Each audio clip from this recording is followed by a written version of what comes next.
மக்களே மலரக்கட்டை வேற வந்து கருப்பட்டி, அப்புறமா வத்தல், மல்லி. வத்தல் வந்து எல்லாம் பவுடர் பண்ணி உங்களுக்கு அனுப்பிடுவாங்க. நீங்க வந்து ஆர்டர் மட்டும் கொடுத்தா போதும். மல்லியும் எங்க ஊர்ல வந்து இந்த கருவேப்பிலையெல்லாம் போட்டு நாங்க வறுத்து அரைப்போம். செம்ம டேஸ்டா இருக்கும். அதே போல உங்களுக்கு அரைச்சு தருவாங்க.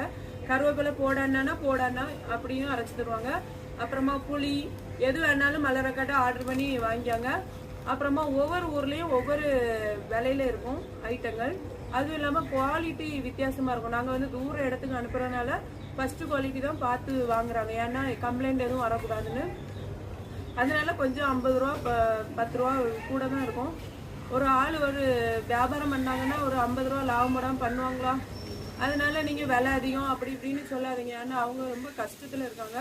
உங்களுக்கு விருப்பம் இருந்தா மட்டும் நீங்க வாங்கினா போதும். அப்புறமா பண்டங்கள் கூட வாங்கி தருவாங்க. அவலு, அப்புறமா ஜிப்ஸ் நிறைய பேர் வாங்கிட்டு இருக்காங்க. நிறைய பேர் சப்போர்ட் பண்ணிருக்கீங்க மக்களே. எல்லாருக்கும்